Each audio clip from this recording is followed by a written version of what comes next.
Hello दोस्तों, स्वागत है आप सभी का आपके अपने चैनल में योर स्टडी गाइड पर। तो दोस्तों आज हम पढ़ रहे हैं सिंधु घाटी सभ्यता का विस्तार। इससे पहले दोस्तों हम पढ़ चुके हैं सिंधु घाटी सभ्यता क्या है। जैसे कुछ बेसिक आपको बता दें, जैसे सिंधु घाटी सभ्यता भारत की ही नहीं बल्कि विश्व की 4 महत्वपूर्ण सभ्यताओं में से एक है। इसमें महत्वपूर्ण स्थल कौन से खोजे गए हैं इसके बारे में हम नेक्स्ट वीडियो में पढ़ेंगे। आज इसकी हम पढ़ रहे हैं इसके विस्तार के बारे में।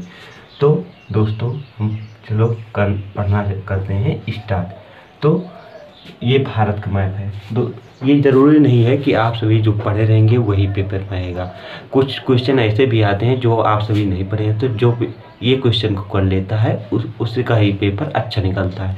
तो उसके लिए हमें मैप के थ्रू समझना ज़्यादा आवश्यकता है, क्योंकि मैप से अगर हम समझे रहेंगे तो लंबे समय तक हमें याद रहेगा।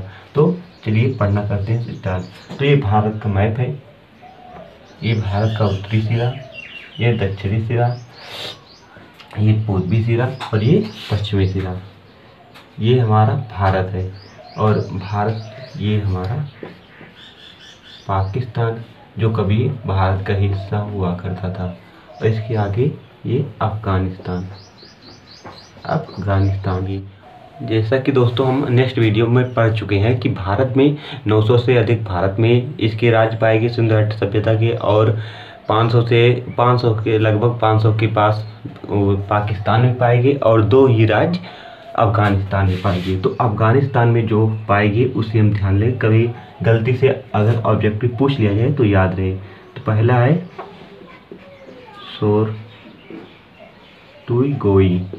सुरतीगोई, ये कहाँ पाया गया? ये अफगानिस्तान में पाया। और दूसरा है मुंडी कॉक। तो इसे याद रखिएगा कि अफगानिस्तान में केवल 2 ही राज्य पाए गए, जो पहला है सुरतीगोई और दूसरा मुंडी कॉक। ये भारत का मैप है। ये हमारा पड़ोसी पाकिस्तान है, जो कभी भारत का ही हिस्सा हुआ करता था।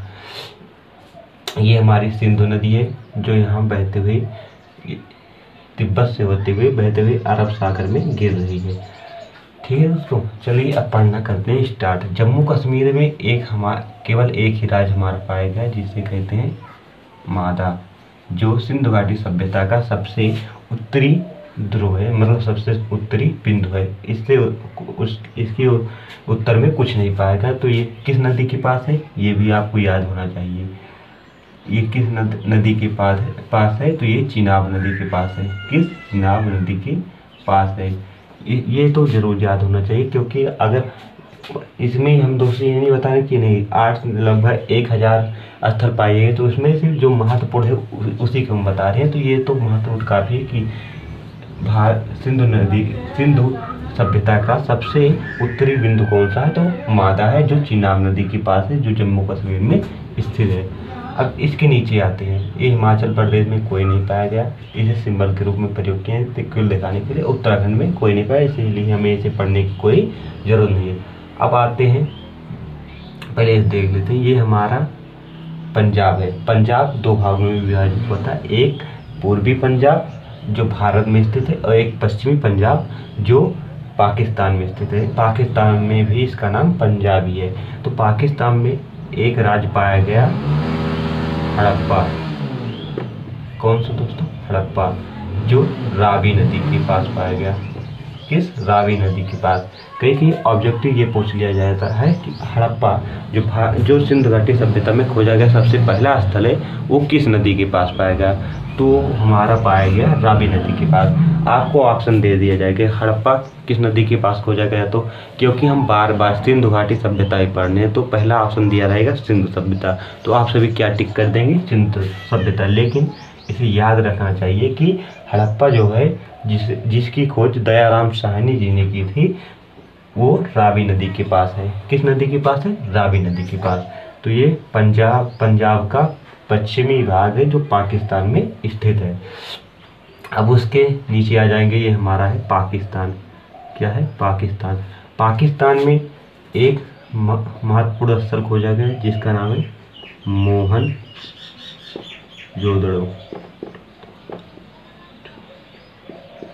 जोदड़ो, जिसकी खोज राखलदास बनर्जी जी ने की थी। ये सिंधु सिंधु नदी के पास, सिंधु नदी के दाईं तरफ खोजा गया था। किस? सिंधु नदी के दाईं तरफ, जिसकी खोज राखालदास बनर्जी जी ने की थी। और इसी में दो राज्य और हैं, एक है चंदुदड़ो और एक राज्य हमारा जो है दोस्तों वो है कोट दीजी। क्या है दोस्तों? कोट दीजी। तो फिर से पढ़ लेते हैं। एक, पाकिस्तान में 3 राज्य। पहला महत्वपूर्ण जो है मोहनजोदड़ो, जो सिंधु नदी के पास खोजा गया, जिसकी खोज राखालदास बनर्जी जी ने की थी। और दूसरा जो है वो चंदुदड़ो है। और तीसरा जो है वो कोटे दीजी है। हम सोच रहे हैं आप सब ये क्यों बता रहे हैं। कई बार आपको एक तरफ राज्य दे दिया जाएगा, दूसरी तरफ उसके खोजे गए स्थल दे दिया जाएगा और मिलान करने के लिए बोल दिया जाएगा। तो आप अगर ये याद रखेंगे कि किस राज्य में कौन सा स्थल खोजा गया तो आपको आसानी से मिला लेंगे, इसे कोई दिक्कत नहीं होगी। तो अलग अलग बिल्कुल करके पढ़िए। पहले हमने पढ़ा जम्मू कश्मीर।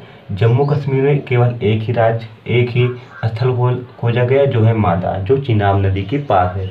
दूसरा हम आगे पाकिस्तान, दूसरा आगे पंजाब का पूर्वी भाग जो है वो भारत में स्थित है तथा पश्चिमी भाग जो है वो पाकिस्तान में स्थित है। पाकिस्तान में भी इसका नाम पंजाब ही है। इसमें एक महत्वपूर्ण स्थल खोजा गया जो है हड़प्पा जो है रावी नदी के पास है, जिसकी खोज दयाराम साहनी जी ने की थी। तीसरा आगे हम पाकिस्तान में 3 राज्य हैं।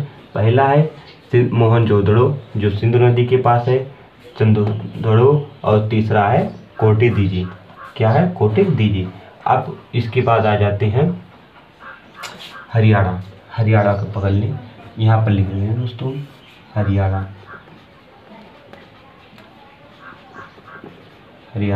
हरियाणा में 3 खोजा गया। एक राखी गढ़ी, दूसरा भगवानपुरा, और तीसरा जो है वो बनवाली।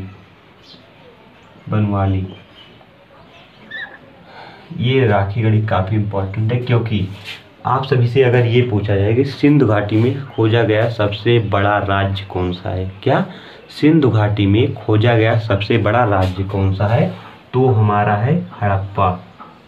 क्या है? हड़प्पा। लेकिन अगर ये पूछा जाए कि सिंधु घाटी सभ्यता में भारत में खोजा गया सबसे बड़ा राज्य कौन सा है, तो वो है राखी गढ़ी। क्या है? राखी गढ़ी। एक जरूर याद करें, यहाँ पर काफ़ी कन्फ्यूजन होता है कि सिंधु घाटी में खोजा गया सबसे बड़ा राज्य तो है हड़प्पा, लेकिन सिंधु घाटी सभ्यता में खोजा गया सबसे बड़ा राज्य भारत में स्थित जो है वो है हमारा राखी गढ़ी। इसे याद करने की एक ट्रिक है, आराम से याद कर लेंगे।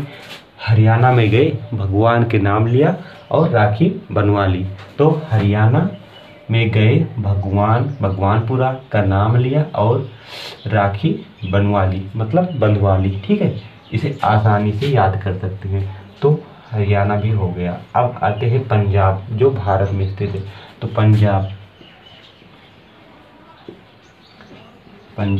पंजाब में केवल 2 ही है, एक है रोपड़ और एक है दूसरा संघोल। क्या है? संघोल। तो एक बार फिर से रिकॉल कर लेते हैं ताकि आपको कोई कन्फ्यूजन ना हो जाए। जम्मू कश्मीर में एक माद है जो चिनाब नदी के पास है। फिर उसके बाद पाकिस्तान का पंजाब का पूर्वी पश्चिमी जो भाग है उसमें एक खोजा गया हड़प्पा, जो रावी नदी के पास है। और उसके बाद आ जाते हैं पाकिस्तान में 3 राज्य खोजे गए। नंबर 1 मोहनजोदड़ो, जो सिंधु नदी पर, दूसरा चंदुदड़ो और तीसरा जो है कोट दीजी। क्या है? कोट दीजी। फिर हरियाणा में आ गए, हरियाणा में राखी गढ़ी हो गया एक, दूसरा हो गया भगवानपुरा और तीसरा हो गया बनवाली। राखी गढ़ी जो है भारत में स्थित सिंधु घाटी सभ्यता का सबसे बड़ा राज्य है। और वैसे पूछा जाए सिंधु घाटी सभ्यता का सबसे बड़ा राज्य कौन सा है, तो उस सबसे बड़ा राज्य जो है वो हड़प्पा है। इतना हो गया। अब आते हैं राजस्थान।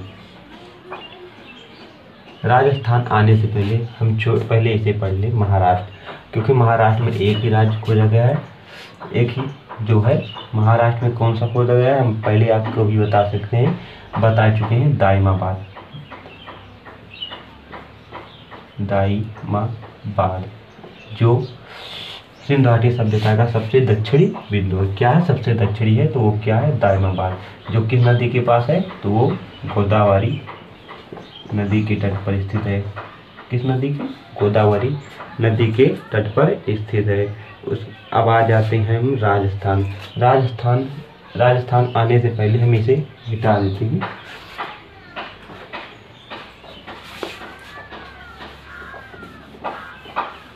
इसे मिटा देते हैं, तो इसका कोई काम ही नहीं है, ताकि हम आपको अच्छे से समझा सकें।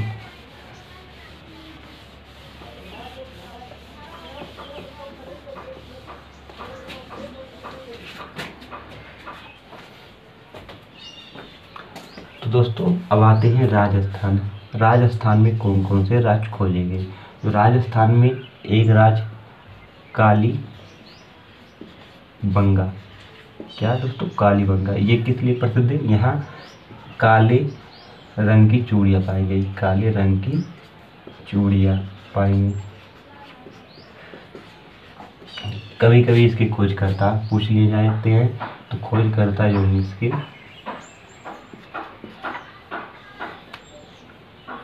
लाल एवं थापर। तो याद कैसे करेंगे, राजस्थान में केवल एक ही राज्य पाया गया जो है कालीबंगा, यहाँ काले रंग की चूड़ियाँ पाई गई। तो खोजकर्ता कौन है, लाल एवं थापर। एक आप इसे एक समझ सकते हैं कि बोली गई थी काली चूड़ियाँ लाने की जगह, लेकिन लाए क्या, लाल थापर, इसलिए उन्हें क्या पाया, थप्पड़। तो मिलाकर याद करें, बोले थे काली चूड़ियाँ लाने के लिए, लेकिन लाया क्या, लाल चूड़ी, परा उन्हें क्या, थप्पड़ से क्या हो जाएगा, थापड़। तो याद हो जाएगा ना। राजस्थान में कालीबंगा एक स्थान जहाँ काले रंग की चूड़ियाँ पाई गई। इसके खोजकर्ता लाल एवं थापर हैं, लाल एवं थापर। यूपी एक बच गया, यूपी को देख ली। यूपी में एक पाया गया आलमगीरपुर, जो सिंधु घाटी सभ्यता का सबसे पूर्वी बिंदु है। यहाँ पर एक और पाया गया संगोली। ठीक है, दो याद होगी ना। यूपी में एक आलमगीरपुर और दूसरा संगोली। ठीक है, लेकिन अगर संगोल पूछा जाए तो वो पंजाब में है, लेकिन अगर संगोली पूछा जाए तो वो हमारा है यूपी में। इतना हो गया। अब आते हैं गुजरात। गुजरात एक हमारा बच गया,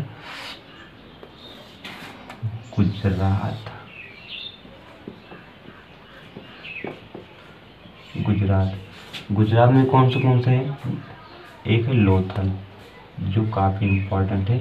या अगर आपसे पूछा जाए कि भारत में स्थित हुआ कौन सा नगर था जहाँ पर बंदरगाह की खोज हुई थी, तो वो है हमारा लोथल। यहाँ पर चावल के अवशेष भी मिले थे, और यह पत्तन के रूप में भी महत्वपूर्ण है। तो भारत के गुजरात राज्य में एक खोजा गया राज्य लोथल था, जो बंदरगाह के लिए भी प्रसिद्ध था, और यहाँ चावल के अवशेष भी मिले थे। दूसरा जो है वो धोलावीरा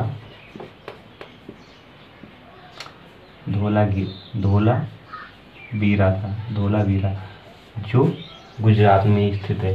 यह किस लिए इम्पोर्टेंट है, कि यहाँ लकड़ी की नालियाँ मिली थी। अधिकतर तो ये जो राज्य थी सिंधु घाटी सभ्यता था, यहाँ पर ईंटों की नालियाँ पाई जाती थी, लेकिन केवल एक ऐसा ही राज्य था धोलावीरा जहाँ पर लकड़ी की नालियाँ पाई गई, तथा यह 3 भागों में विभाजित था। अधिकतर जो यहाँ के राज्य थे वो दो रूप में विभाजित थे। एक पुअर, मतलब जहाँ गरीब लोग निवास करते थे, और एक जो अमीर लोग निवास करते हैं। एक उच्च एवं निम्न, 2 भागों में विभाजित था। लेकिन यहाँ पर जो था ये 3 खंडों में विभाजित था। ठीक है दोस्तों, तो ये इम्पोर्टेंट है, इसे याद रखेंगे। धोलावीरा, यहाँ पर लकड़ी की नालियाँ पाई गई, तथा यह 3 खंडों में विभाजित था। ये प्रसिद्ध है, तो ये है घोड़े के अवशेष के लिए प्रसिद्ध है। आपसे पूछा जाएगा कि वह कौन सा स्थान है या किस राज्य में स्थित है जहाँ घोड़े का अवशेष पाया गया? तो ये सुतकोटा है जो गुजरात में है। यहाँ पर घोड़े का अवशेष मिला है।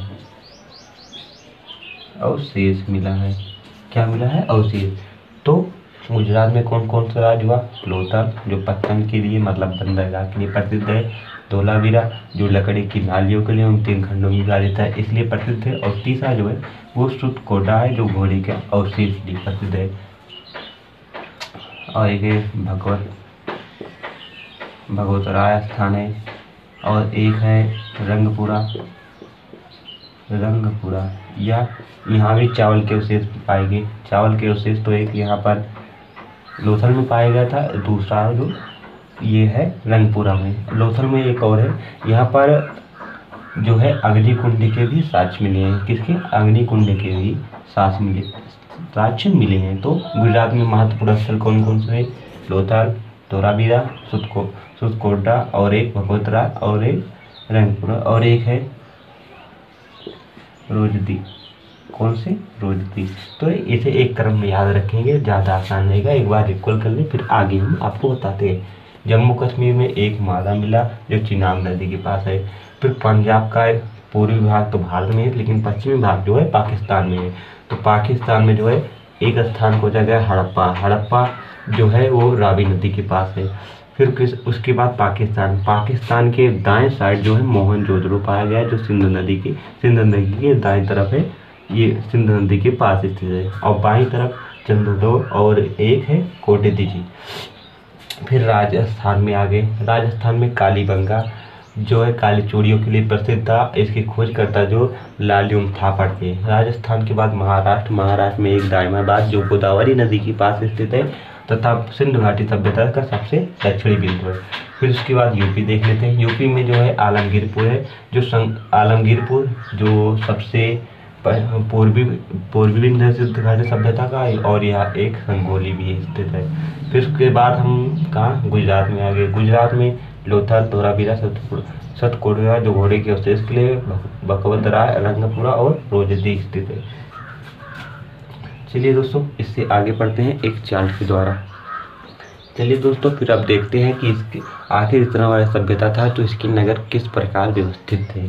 तो सिंधु घाटी सभ्यता के नगर थे वो ग्रिड पद्धति पर थे। किस पद्धति के अनुसार व्यवस्थित थे? ग्रिड पद्धति के अनुसार व्यवस्थित थे। ग्रिड पद्धति का मतलब क्या होता है? तो यहाँ पर सड़क ऐसे, एक सड़क इस तरफ, दूसरी इस तरफ, तीसरी इस तरफ, मतलब समकोणीय सड़क थी यहाँ पर। तो जब सड़क ये काटते थे तो बीच पे जो स्थान बचता था यहाँ पर लोग अपना घर बनाते थे। यहाँ पर ऐसे बनाने के तो ये कौन सी पद्धति है?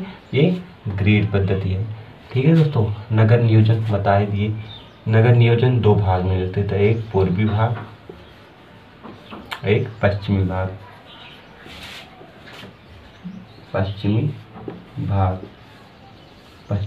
एक पूर्वी भाग, एक पश्चिमी भाग। पूर्वी भाग को निम्न नगर कहते थे। यहाँ पर पुअर लोग रहते थे अर्थात गरीब लोग निवास करते थे। और यहाँ पर अमीर लोग निवास करते थे।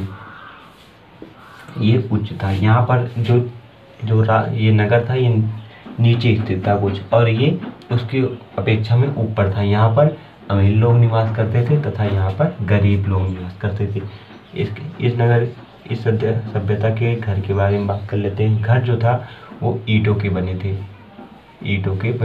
किसके? ईंटों के बने थे। और घर जो थे वो यहाँ पर कच्चे ईंटें एवं पक्के ईंट दोनों पाए जाते थे। तो घर जो था वो पक्के ईंट के बने थे एवं जो बाउंड्रियाँ उसकी थी वो कच्चे ईंट के बने थे। ईंटों का स्वरूप जो था वो 4:2:1, 4 मोटाई, 2 लंबाई, 2 ऊंचाई और 1 लंबाई थी। ठीक है। सड़क बता ही चुके हैं, समकोणीय सड़क थी, ऐसे यहाँ पर जाती थी। ठीक है। सड़क जो थी समकोणीय थी, ये इस प्रकार से काटते थे। दरवाजे जो थे वो मुख्य सड़क की ओर नहीं खुलते थे। मुख्य सड़क की ओर किस लिए नहीं खुलते थे? इसका कोई मतलब पक्का सबूत नहीं मिला, लेकिन जहाँ तक अनुमान है कि मुख्य सड़क के लिए इसलिए नहीं खोले जाते ताकि वो धूल मिट्टी से बच सकें या दुर्घटना से बच सकें। इसलिए दरवाजे जो थे वो मुख्य सड़क की ओर नहीं, बल्कि जो एक गली में जैसे यहाँ पर कोई सड़क है इस तरफ खोलते थे, मुख्य सड़क की ओर नहीं खोलते थे। कुआं जो था अक्सर हर घर में, मतलब जो यहाँ पर राज खोजेंगे अक्सर हर घर में कुआं जल एकत्र करते थे कुएं में और पीने के प्रयोग में लेते थे। तो हर घर में कुआं मिला। ठीक है। जल निकासी, ये इस सभ्यता की सबसे महत्वपूर्ण विशेषता है, जल निकासी। जल निकासी के लिए यहाँ पर नालियों की व्यवस्था की गई थी। क्या दोस्तों? जल निकासी के लिए। और अधिकतर नालियाँ ईंटों की बनी थी, लेकिन आपको हम बता चुके हैं कि गुजरात में खोजा गया एकमात्र ऐसा राज्य है धोलावीरा, जहाँ पर नालियाँ जो थी वो लकड़ियों की मिली थी। किसकी? लकड़ी की मिली थी। लेकिन यहाँ पर जल निकासी के लिए अक्सर जो हर घर में पाया गया वो क्या है? वो ईंटों की बनी थी शौचालय। जो विदेशी हमारे खोजकर्ता हुए उन्होंने बताया कि इस सभ्यता के अधिकतर लोगों के घर में शौचालय था। तो अधिकतर मतलब हर घर में शौचालय की व्यवस्था थी। तो दोस्तों आज हम बस इतना ही रखते हैं। नेक्स्ट वीडियो में हम आपको एक चार्ट के द्वारा बताएंगे किस राज्य में कौन सा स्थल पाया गया, इसके खोजकर्ता कौन है, डिटेल में उसे पढ़ेंगे।